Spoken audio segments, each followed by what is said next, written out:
An equal hope message from the ones you love. If you're scared to get your mammogram done, I'll go with you, baby. But let's just get it done. Baby, I'ma love you no matter what. Early detection saves lives. Get your mammogram every year. Baby, I thought I felt something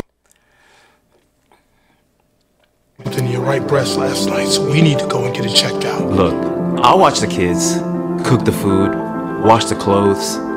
You just get your annual mammogram. Early detection saves lives. Call Equal Hope now at 312-942-3368. And welcome to the show. How you doing? Did you love that PSA? How informative. How informative. Well, welcome to the show. I'm Dana Devine, and thanks for tuning in this evening. I'll be your host for the next half hour, guiding you through this conversation. After 10 years of proven success in reducing breast cancer mortality rates for African American women right here in Chicago, and after 10 years of providing free mammograms for uninsured and underinsured women in Chicago, and after navigating thousands of women to resources they need and deserve, we've rebranded and changed our name to Equal Hope. Yay! And we're expanding our mission to raise awareness about cervical cancer in Chicago. Did you know that cervical cancer is almost 100% preventable? And so we've pledged to eradicate cervical cancer in Chicago in the next 10 years. So we would love for you to join us so that we can become the first city to eradicate cervical cancer. And it's a big old chunk to bite into, but I think we can do it. So join our new initiative. You can visit our website at equalhope.org. And then there you go. At equalhope.org. You can find out about free mammograms, free cervical screenings. Same mission. New name, same mission. Same great care, same great services. Latina navigation team. We're equal because we're committed to connecting everyone with the best possible health care. That's equal. And we have great hope because we believe everyone deserves hope for the future, especially when they're confronted with a difficult illness. So we believe in navigating to breast cancer screenings, and we're going to take you from A to Z here. We have services offered in English and in Spanish for our Latina sisters. We don't care. We don't ask too many questions except, have you had a mammogram in the last year? Are you over 40? Don't have insurance? These are a few questions we may ask. And if you say, no, no, no, no, no, oh, yes, yes, yes, yes, yes, then give us a call. We'll be glad to help you, all right? Thanks for tuning in this evening. We are celebrating Black History Month. And I have a quote from Viola Davis. That's right. Remember Viola Davis? It's a powerful speech that she gave for her historic Emmy. And the quote is, "The only thing that separates women of color from everyone else is opportunity." So, ladies, remember, the key to surviving any illness is early detection. It's not just a cute slogan. Early detection saves lives. We're moving from awareness to action. No more excuses. Don't deny, verify. Okay, equalhope.org. So if you need a breast screening, 312-942-3368. If you want to join this conversation, you can. If you just want to chime in and we really hit home, or you want to ask a pertinent question, call in 312-738-1060. 312-738-1060.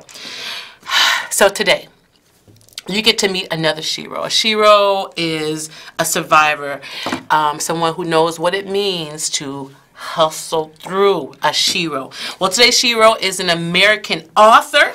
She's a vocalist, a songwriter, a philanthropist. I mean, she's giving money away. And she has a story to tell. She has a secret to tell, and she's going to raise some eyebrows. You know, I love that every guest has a different perspective, but they have one crystal clear message, which is early detection saves lives, period. Ladies and gentlemen, put your hands together. Let's please welcome Butterfly Tracey Kincaide to the show. Hi, Dana. Hey, Butterfly Tracey. How are you? I'm good, thank you. How are you today? I'm great. You look fabulous. Thank you. How many years surviving? 10 whole years. 10 years, guys. A decade. Yes. Feel good, look good, feel good. God is good all the time. God is good all the time. So, Tracey, I honestly believe the most important thing that may come out of your mouth ever is your testimony, because that you never know how testimony might change your life. So please share with us right now your story. Well, my name is Tracey. I am an author. I'm a mother, a singer, songwriter, and philanthropist. And I am honored to be here on the show today with Miss Dana Devine. Glad to have you. And just to share a little bit of my story. I felt that my story was important to tell because I have a lot to tell. And uniquely, my story is a little bit different than a lot of other stories. Not one that I'm really that proud of, but I know it needs to be told because I'm not the only one. And I just want the sisters out there to know that they are not the only ones as well. I had a secret. And most of us do. And so, whereas I knew I had that secret, it was a surmountable amount of time that I knew I had that secret before I actually took action and did anything about it. I really feel that I'm a miracle. So, let me just see if I could bust your secret out for everybody in Chicago. Would that secret be that you had breast cancer? No. No. I'm wrong. So the secret actually was that I knew that I had a lump in my breast that may or may not have been malignant. And I had that lump for quite some time before I ever took action. So I understand what you're saying. So yes. Somebody watching right now may be holding that very same secret. Yes. Meaning that you may be watching and have noticed the lump yourself in the last. How long did you notice that lump, Tracey? I believe, Dana, it was such a enormous amount of time. I believe it was over 2 years. I don't know how much longer than 2 years, but it was at least 2 years. Yeah. Okay. Well, when I first heard you say enormous, I actually thought it was longer than that. So 2 years. That's about an average scare time where people may be scared into inaction. Yeah. I think 2 years. 2 years is a fair time to. Okay. So anyway.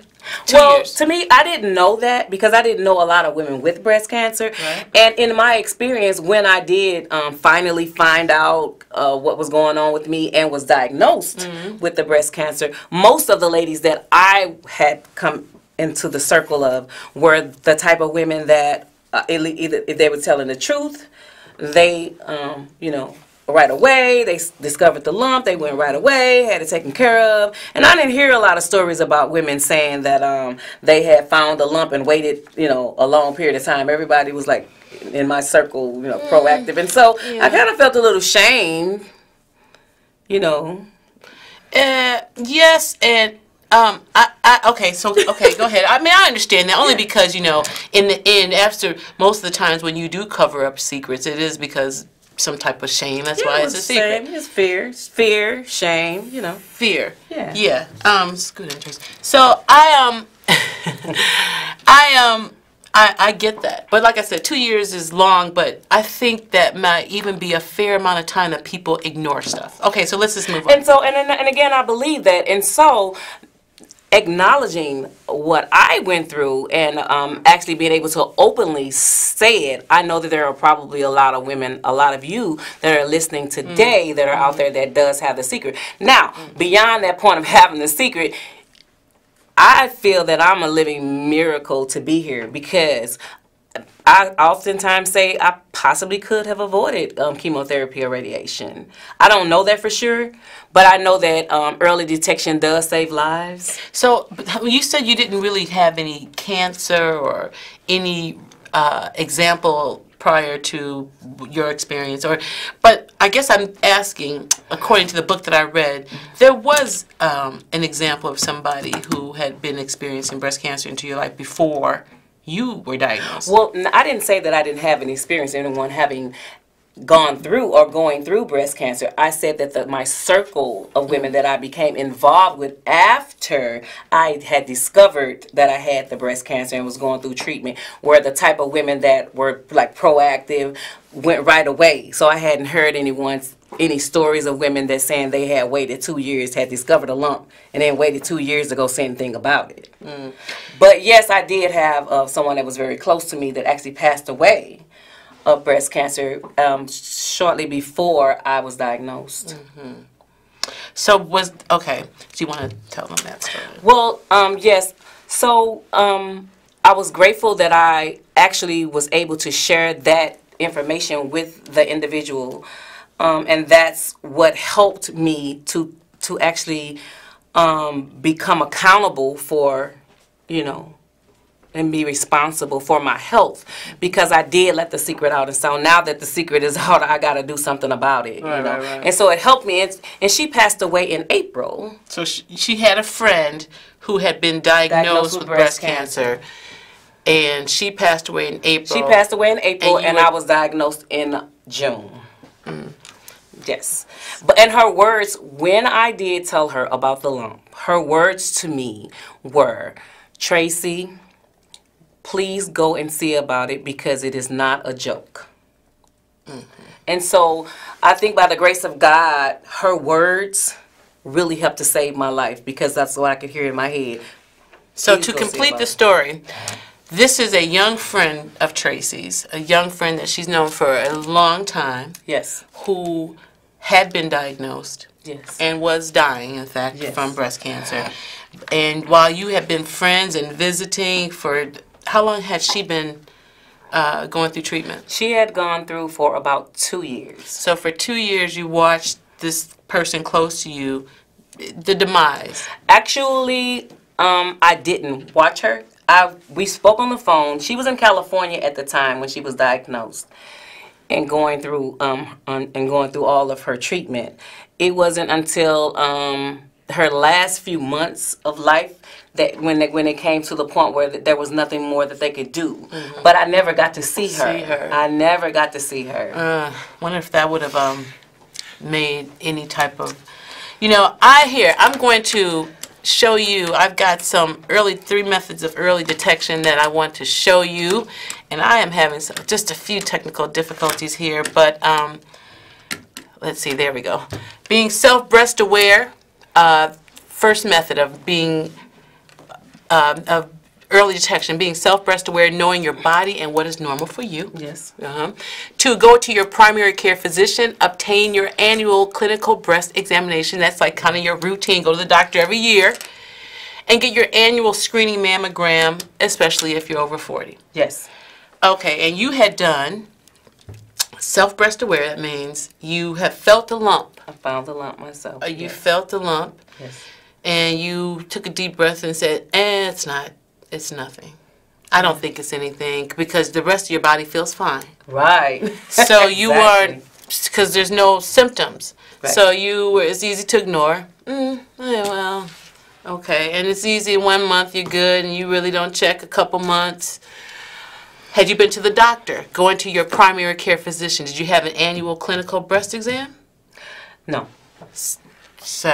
So that wasn't a second person. This is where you line it up. This is why you do it, because just in case you decide to rationalize it away, your professional primary care physician, hopefully, would have examined you and said, this doesn't feel right. So that's your second barrier to cancer.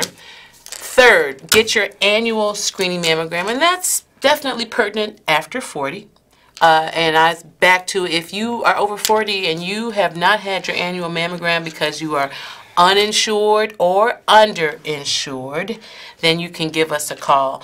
312-942-3368. Tracey. Yes. All right.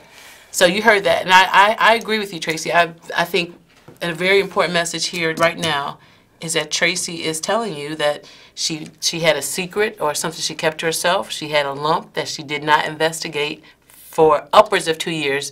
That's what she can think could have been longer. But she did have, ultimately, she went to the doctor. Yes. And for something else. Something. Yes. Actually, I had fallen and broken my ankle. And after going through all of my therapy and all that wonderful stuff, I decided that this was the perfect time. It was like I was prompted, like God himself prompted me to ask the orthopedic surgeon to give me a referral for to get my breast examined, and he asked me why, and I was honest. I said because I found a lump in my breast, and immediately the surgeon got on the phone and made arrangements for me to go in and get a mammogram, and that's where my journey actually began. And so as a result, it was malignant. Not only was there one nodule, there were actually 3 nodules, 2 of them which were malignancies. Now, I believe, I don't know for sure, and I always say this when we talk about early detection save lives, possibly had I gone earlier, it's possible that I would have been able to avoid chemotherapy and radiation, because I was a stage 2, which meant that it had spread it into my lymph nodes. And, you know, so I don't know, but I'm just grateful that I'm here today to be able to share this story with you so that you can be proactive with your health. Absolutely. But I would like to agree that probably moving sooner would have, you know, that's the deal. If you wait over time, then your treatment options change. Exactly. You know, if you wait longer and you're in a different stage, well, you have a different protocol for treatment. Yes. Yes. And that's important, you know, so there again, you had a very wonderful saying in your book. And, you know, Tracey has a book signing, and if you want to find out more about this author and this book, make sure you go by equalhope.org. Find out more about Tracey Kincaide. But she says in her book, early detection saves lives is not a cute little slogan. Not at all. It's real. It is not a cute slogan that we've made up with 1, 2, 3 early detection, say 4 little words that we're sharing. Exactly. It's not a cute slogan. Early detection saves lives.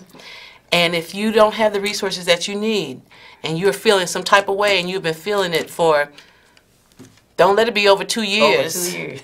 Don't let it be over 2 weeks. Yeah. Then you make sure you give us a call. Equalhope.org. We're at 300 South Ashland, Suite 202. If you want to come on over there, 312-942-3368. Or you can visit us at equalhope.org. And we have a team waiting to help you right now. So if you are feeling any way, and as I mentioned, we are now into the cervical cancer realm, and we're going to eradicate that horrible disease right here in Chicago over the next decade, and we would love for you to support us on that mission. So Tracey, there's a new normal for you. So you went through, you had a mastectomy? Yes. Single, double? I'm sorry, no, I had a lumpectomy. You had a lumpectomy. Lumpectomy. I talk fast. So you had a lumpectomy. Yes. And went through radiation. Yes. Chemotherapy, 8 rounds of chemotherapy. Okay. Did you lose your hair? Every ounce of it. Okay. Yes. Yeah. Yes. And it comes back, see that? So, you know, I think a lot of folks are scared about chemotherapy. What would you say to that? About the people are electing. I know even at work, you know, I see women who are really reluctant to have chemotherapy. What would you say to that? Personally, for myself, I'm glad that I had it. I wouldn't say that I would want to do it again, but I'm glad that I did for the sake of my family, and just to see if I could have an extended life.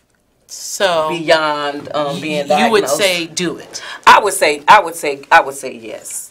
I would say do it. I know it's all. At least you would know. It's a personal choice, exactly. And you know, it just depends on, you know, everybody has their own, you know, makeup. Everybody is individually unique, and so it's not the same for everybody. And so I couldn't tell someone to have it or not to have it. It's a personal choice. It is a personal choice. However, Western medicine has come a long way, yes.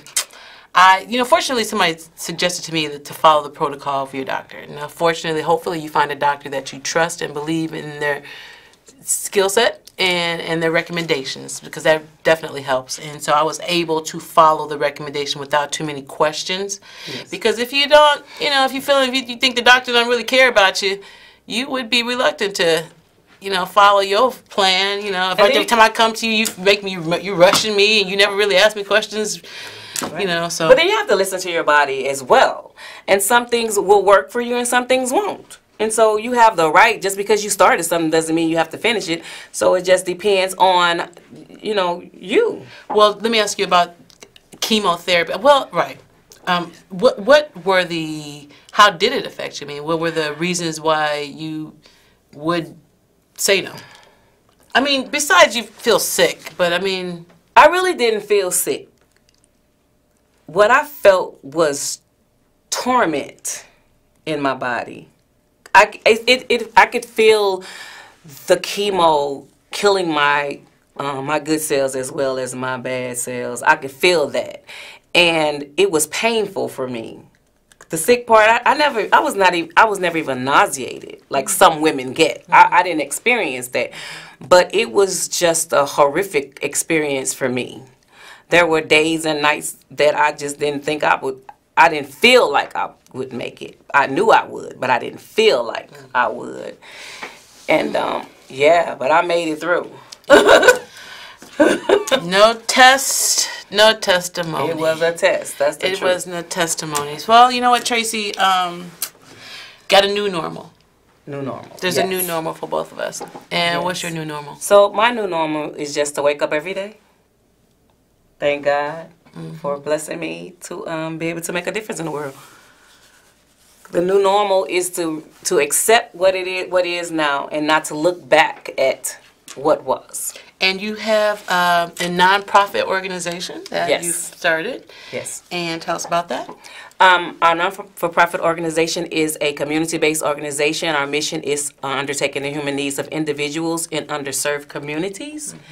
And our primary focus are our youth, our at-risk youth, and we service children all over the city of Chicago, primarily on the west side of Chicago in the West Haven neighborhood. We've been able to sponsor children in programs, STEM program. We've also been able to do back-to-school programs where we've serviced over 300 families, and so we're just excited about that. Hey, you know what? Let God use you, because that's a good way for Him to keep you here on this earth.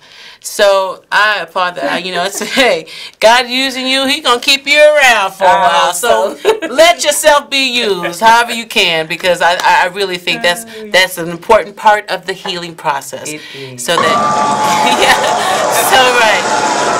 And who told me that? Somebody told me that once. Yeah. Okay. Yeah. God will keep using you. That's why. You keep doing stuff, because that means God is using you, and you have to stay alive to be used. Exactly. I can't do it. Lay it up. So well, thank you so much, Tracey. I appreciate your testimony, and I promise you, if there's anyone out there who is walking around with a little secret because you have felt a lump and you are ignoring it, stop today. Today is the last day to do that. And get on the phone if you don't have insurance and give us a call, 312-942-3368 or equalhope.org. If you haven't had a pap smear and you're over 35 or 21, if you haven't had a pap smear in a few years, give us a call. We can help you with that too. We're here to help all women in Chicago who are underserved, unsure. That's what we do, Equal Hope. And we have equal hope for all of y'all. So make sure that if this message isn't for you, that you pass it on to your sister or auntie or your mother or your grandmother. And that's what I have to say about it. Tracey, you want to give one more word before we get out of here? Yes, I just want to encourage you all to not to give up, not to give up on your goals, that God's got you. And I just want to share with you that I am actually a recipient of Equal Hope, and I'm just grateful for the organization. So I know from firsthand experience what this organization can do for you, and that is to relieve you of the burden and the stress that comes with so many doubts and fears that we have because we don't have the adequate types of insurance or financial we are here to stability. So they're here to support you. So guys, take them up on that, because they will move on your behalf. I am a witness, and I am not too proud to say it. Woo! Well, we want to thank Equal Hope right now for making this possible. Yes. Our producer, Donna Lynn Schaefer. Our music director, Maurice Joshua. Grammy winner, Maurice Joshua. We want to thank Can TV. They are fabulous and an opportunity for the community to get involved and find out community information. Thank you, our guest, Tracey Kincaide. And until we meet again, may the rest of this day be the best of this day. Hallelujah. God bless you.